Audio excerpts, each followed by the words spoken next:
Do you ever sit down to plan a podcast episode and think to yourself, ugh, why is this so hard?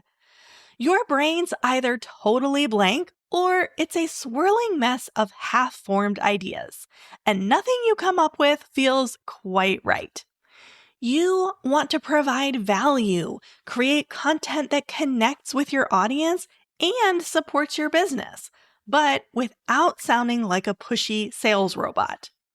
The pressure to get it quote unquote right can feel paralyzing. Hey there, I'm Julia Levine, aka the Podcast Teacher, and you're listening to Podcasting for Solopreneurs, the show that helps online business owners grow their podcast to get more listeners, leads, and sales. The truth is that overthinking is the number one content killer for solo podcasters. And trust me, I say that as the queen of overthinking myself.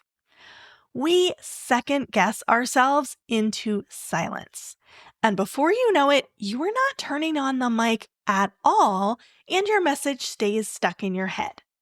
But what if you did not need a giant content calendar, a 47-step funnel, or a $1 million launch strategy in order to be strategic? What if you could plan high-impact episodes without overthinking every single word?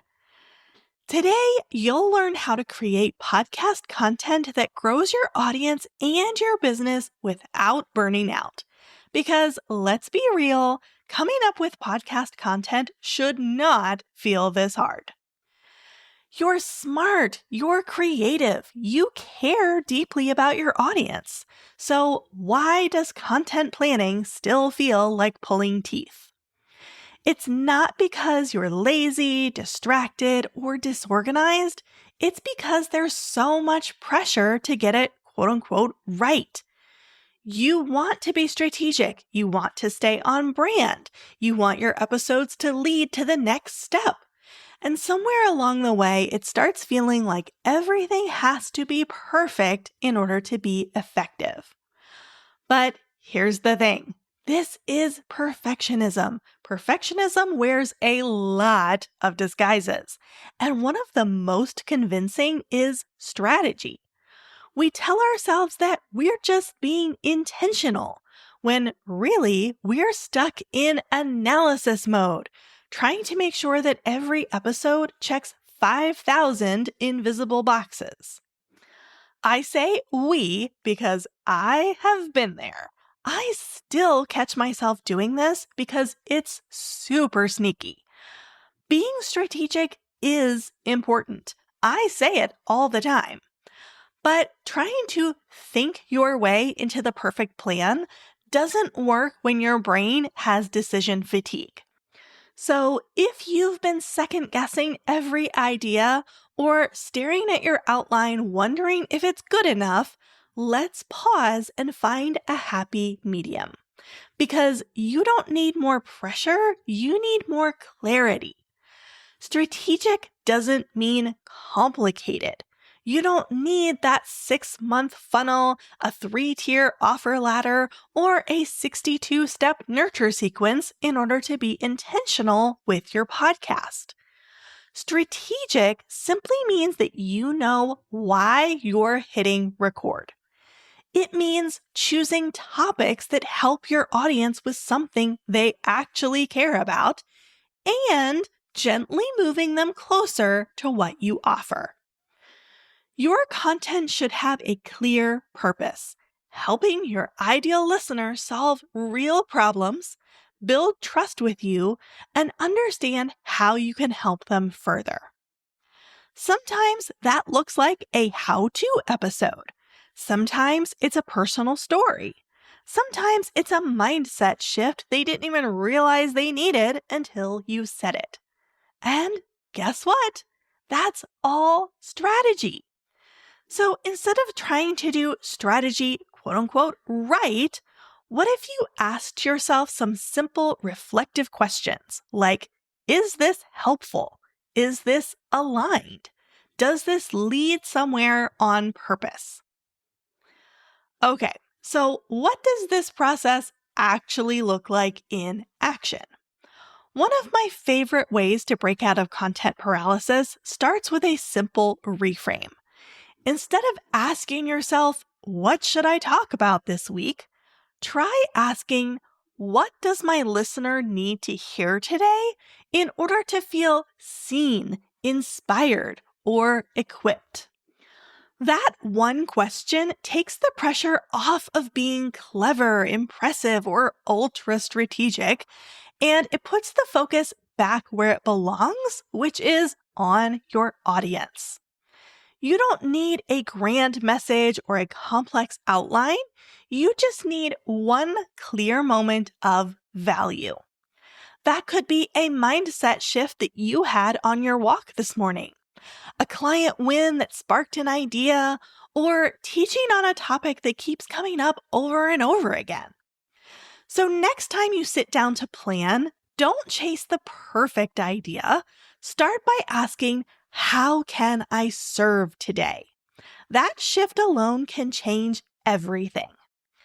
And let me tell you a secret. You're going to talk about the same things over and over and over. Let me say that again for you. You're allowed to talk about the same things over and over on your podcast. One of the biggest mindset blocks I see is podcasters saying, I already talked about this. I need to come up with something new. I understand where that's coming from, but your listeners are busy humans. They're not studying your catalog like a textbook. They're tuning in while folding laundry, running errands, or driving to work. They may miss an episode here and there when their routine is disrupted. And your audience is also growing. Most listeners don't go back and listen to all of your old episodes. And even if they did hear it before, they probably need to hear it again. Research shows that we need to hear something at least 7 times before it sticks. Repetition isn't lazy, it's smart strategy. It's how trust is built and how ideas stick. You're serving your audience even more by repeating the same concepts. Think of your favorite guru or someone in business that you follow on social media.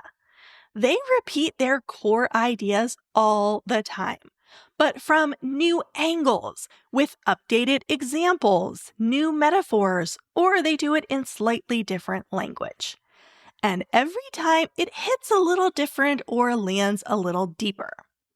So yes, you're allowed to revisit the same topic more than once. Reinforce those most important messages and reteach the most important topics. At this point, you might be thinking, okay, Julia, but in order to repeat myself, I have to have things to talk about in the first place. And you're absolutely right. Luckily, there's a strategy that makes content planning 10 times easier. Before I share that, if this episode is helping you simplify your content and get out of your own head, I would love to support you further inside the Podcast Growth Collective.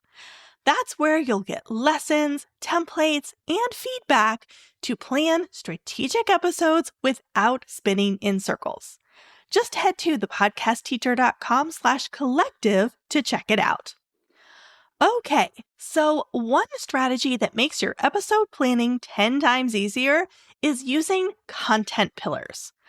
Content pillars are 4 to 6 broad themes that you consistently talk about on your podcast.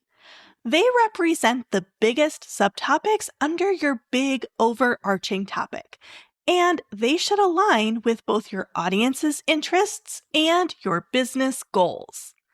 So, for example, a weight loss podcast may have content pillars of diet, exercise, sleep, and mindset.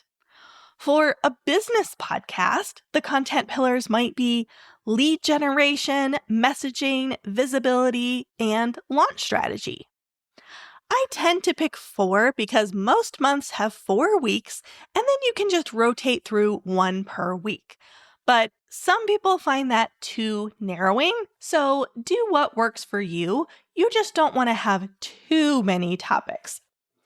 While determining your content pillars is not rocket science, it's a really helpful guide. Instead of thinking, what should I talk about in this episode? A question that's completely open-ended, you're narrowing the focus and asking what you should talk about within just that one pillar. Once you define your pillars, you're no longer starting from scratch.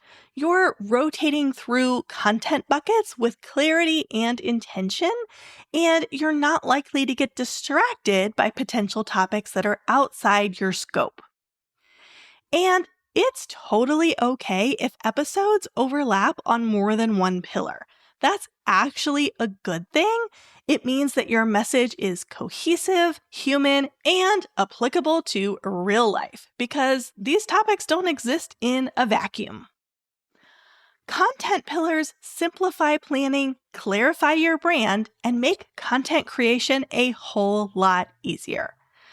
Strategic content isn't about sounding fancy or having it all figured out. It's about being clear, being consistent, and showing up with purpose even when it's imperfect. You already have what you need: your voice, your message, and a desire to help. That's enough. So next time you feel stuck, remember to keep it simple and stay rooted in serving your audience. Trust that clarity comes through action, not overthinking. And you don't have to figure this out alone. If today's episode gave you clarity or confidence, I'd love to support you further inside the collective. Check it out at thepodcastteacher.com/collective. Until next time, happy podcasting.